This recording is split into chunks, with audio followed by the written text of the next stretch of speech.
Good morning sa lahat. So, kumusta na po kayo?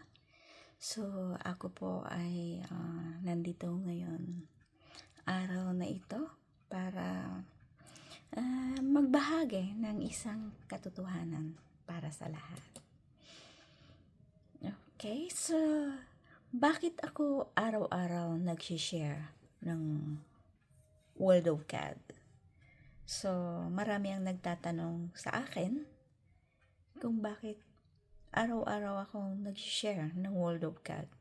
Kaya ngayon, gusto kong ipaliwanag kung bakit ko ito ginagawa mula mismo sa aking puso. So, hindi po ito dahil gusto kong magmukhang banal. Hindi rin ito dahil pakiramdam ko mas magaling o mas matatag ako kaysa sa iba.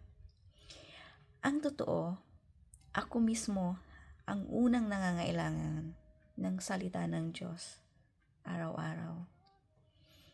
May mga araw sa buhay natin na pagod tayo, nasasaktan, nalulumbay, at minsan napapatanong na lang tayo kung kaya pa ba. At sa mga panahong yun, isang salita mula sa Diyos ang nagiging lakas para magpatuloy. So, katulad ng karamihan sa inyo, nawalan na rin ako ng mga mahal sa buhay.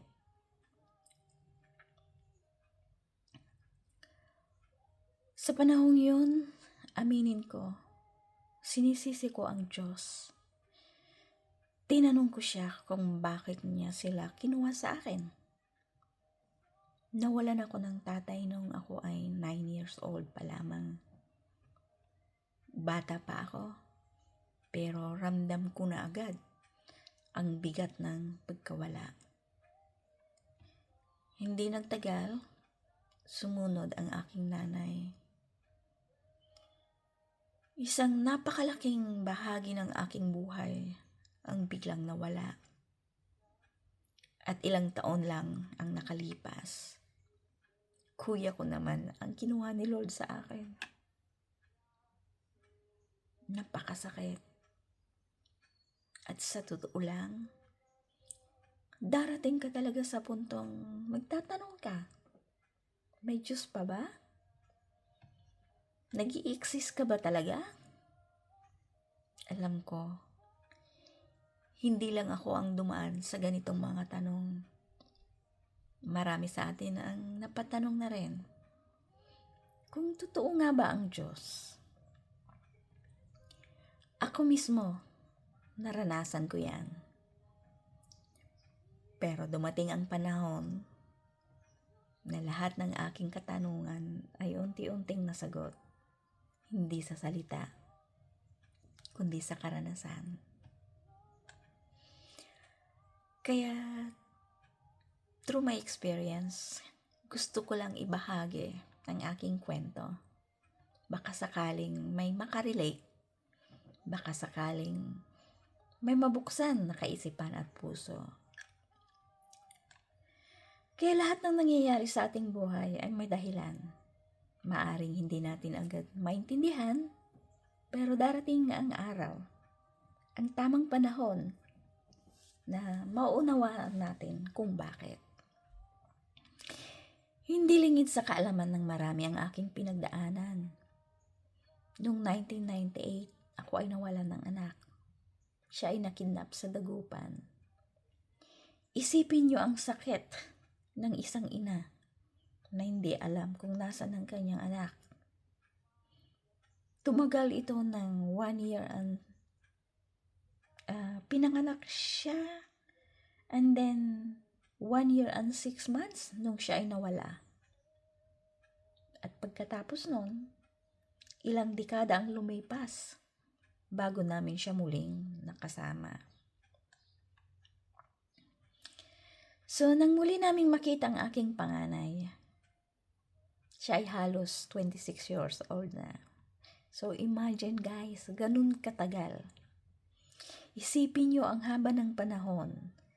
Sino ang mag-aakala na matapos ang napakatagal na paghihintay, muli naming makakasama ang anak ko na akala namin ay tuluyan nang nawala. Di ko naintindihan ang tinatawag kong, dito ko naintindihan na may Diyos pa, na hindi siya natutulog. Kaya sabi ko sa sarili ko, magiging masaya lang ako, sabi kong ganon. Nung time na hindi pa namin nakikita yung aking panganay na anak na wala. Pag nakumpleto yung 3, so doon nabuo yung phase 1 na kumpletong pamilya. Kaya nagtataka kayo, bakit may phase 1, may phase 2? Kasi akala namin yung panganay talaga is wala na. Kasi imagine niyo 26 years. 'Di ba? So, walang imposible talaga kay Lord. Kumbaga, sa Kanya, lahat ng imposible magiging posible. So, phase 1 is completed dun sa 3 anak ko. Ngayon, magiging kumpleto na masaya ako. Pero yung phase 2 ay nangyari. Ayan. Ito yung kung silang 4 ay makukumpleto.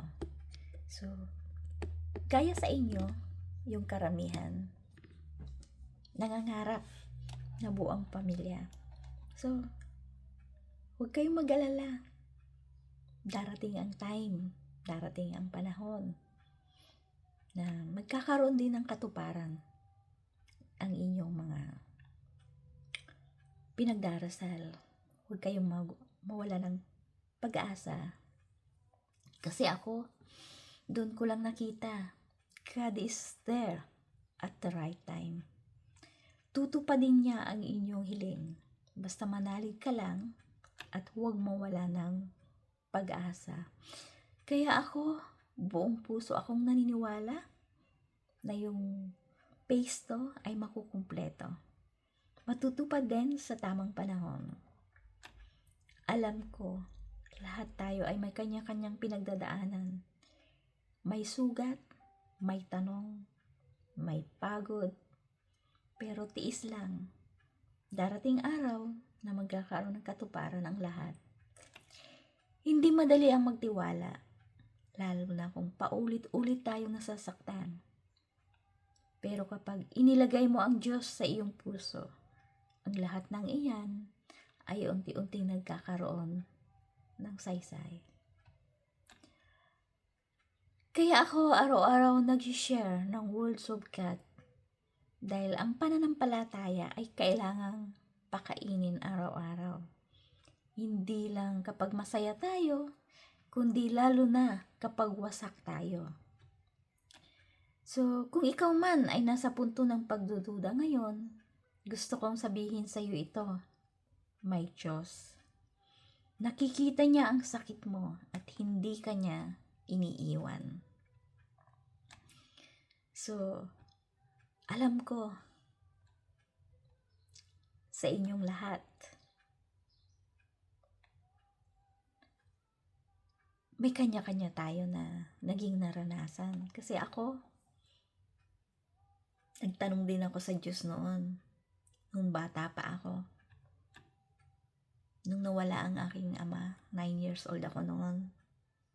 Hindi ko maintindihan kung bakit kinuha agad ang tatay ko. Ang tanong ko sa Diyos noon ay simple pero mabigat. Lord, bakit ang aga? Bakit kami iniwan? Bakit ako? Bakit kami? Bilang bata, pakiramdam ko may kulang palagi. May pagkakataon na inggit ako sa mga batang may tatay.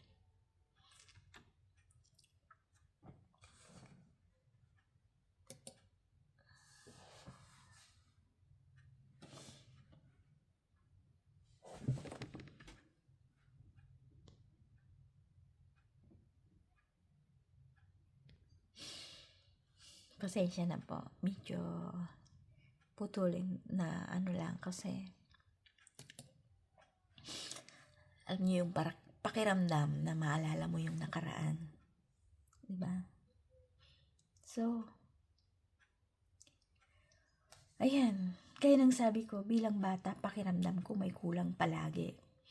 Na may mga pagkakataon na inggit ako sa mga batang may tatay. At minsan tahimik kung tinatawag ang Diyos. Kung may nagawa ba kaming mali. Yeah. So, anong natutunan ko ngayon? Ngayon ko naintindihan na kahit maaga akong nawalan ng tatay, hindi ako iniwan ng Diyos bilang ama. Siya ang naging gabay ko kahit hindi ko siya nakikita noon. Natuto akong maging matatag ng mas maaga kaysa sa iba. At doon ko napagtanto na minsan ang pagkawala ay paghahanda sa atin sa mas malaking laban sa buhay. Andyan din ang aking uncle na nagbigay na parang aking ama. So hanggang ngayon nandiyan pa rin siya na nakasuporta sa amin.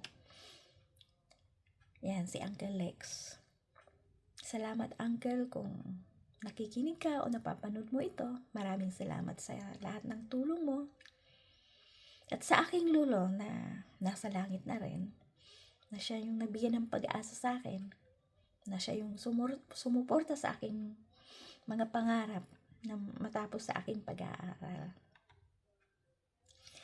Ayun. Ngayon, yung pagkawala ng nanay ko, malaking bahagi ng buhay. So, ano yung tinanong ko sa Diyos noon nang nawala ang aking nanay? Mas mabigat ito para sa akin. Ang tanong ko sa Diyos noon uli, Lord, bakit pati siya? Hindi ba sapat na kinuha mo na ang tatay ko nung bata pa ako? Pakiramdam ko noon. Sunod-sunod ang pagkuha niya sa mga taong nagbibigay sa akin ng lakas. Napuno ako ng sama ng loob at dumating sa puntong nagalit ako sa Diyos. Kaso, hindi pala. Kundi, thank you Lord. Thank you Lord. Yun ang dapat kong sabihin sa Kanya. So, ano yung natutunan ko ngayon? Ngayon ko naunawaan ng pagmamahal ng nanay ko ay hindi nawala. Ipinasa lang ng Diyos sa alaala at lakas na nasa puso ko ngayon. Doon ko natutunan ang tunay na kahulugan ng unconditional love at kung paano magmahal kahit masakit.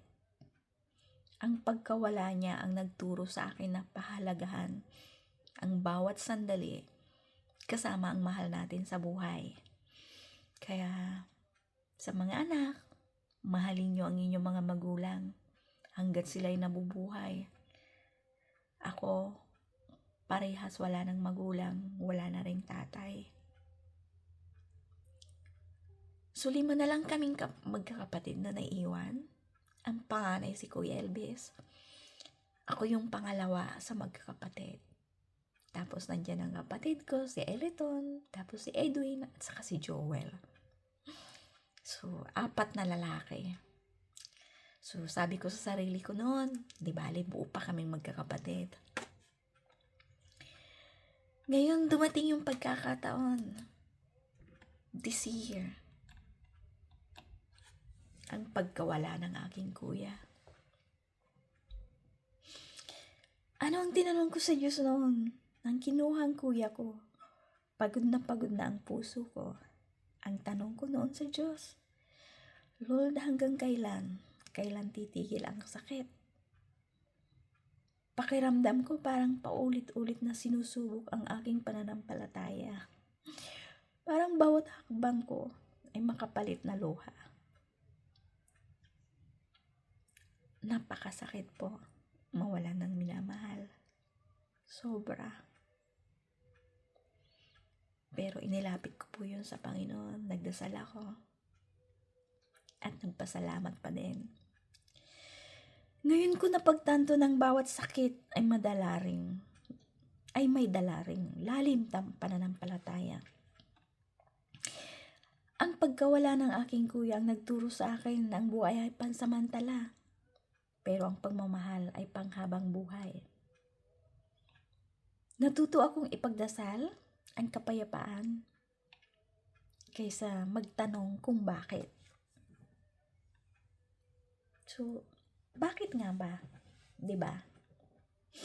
So, nung nawala ang aking anak noong 1998, masakit din yun, pero bilang isang ina, walang masihigit pa sa sakit na hindi mo alam kung buhay pa ang anak mo. Araw-araw ang nabubuhay sa takot, sa pag-asa, at sa panalangin. So, ngayon ko lubos na naintindihan din ng Diyos ay Diyos ng restoration. Matagal man ang proseso, dekada pa ang inabot. Ibinalik niya ang anak ko sa tamang panahon. Doon ko natutunan ng paghihintay ay hindi parusa, kundi paghahanda sa mas malaking himala. Ngayon, kumpleto na yung part 1, yung 3 na buo na. So, yung pangatlong, yung phase of 2 of my life, alam ko, darating ang panahon, mabubuo din silang 4. So, kung ikaw man ay dumadaan sa sakit ngayon, normal lang magtanong, normal lang mapagod, normal lang magduda, pero wag mong isuko ang pananampalataya mo sa gitna ng sakit. Dahil ang Diyos ay kumikilos kahit tahimik siya. Kaya magtiwala ka, kaibigan. So, ayun po ang aking maibabahagi sa inyo kung bakit araw-araw ay nagsishare ako ng God's words para lang ibahagi sa inyo yung mga karanasan ko sa loob ng ilang dekada. So, kung tatanungin nyo, I'm on my 50th. So, hindi ko rin alam hanggang kailan ako mabubuhay dito sa mundo. Ako ay tumutulong sa karamihan, nagbibigay kahit konti. Hindi man tayo mayaman, hindi rin tayo mahirap. Pero may konting blessings tayo sinishare sa iba. At iyon ay para sa lahat. Wala akong hinihingi na kapalit o wala akong hinihingi. Nasa inyo po yun kung susuportahan nyo ang aking mga sinishare sa inyo. Pero lagi lang yung tatandaan at lagi kong ipinapaalala sa inyo na kahit konting oras lang magbigay ng konting panahon sa Panginoon. Hindi man natin siya nakikita, lahat tayo may kanya-kanyang paniniwala. Iba-iba ang ating religion, madami pong religion o maraming paniniwala. Pero iisa lang naman ang Diyos natin. Iisa lang naman ang gumawa sa atin. Yun ay nasa taas. So, ayun po. So, again, maraming salamat po sa inyong lahat. And Merry Christmas and Happy New Year po. So, hanggang sa muli. At mabuhay po tayong lahat. Thank you again. And I wish you all the best in life. Merry Christmas. I love you, Lord, and I lift my voice. That's it. Napakasarap. Purihin ang ating Panginoon. Alam mo yun, ang sarap ng feeling na mai-share yung salita ng Diyos. So, ayun po. Muli, maraming salamat. Have a nice day.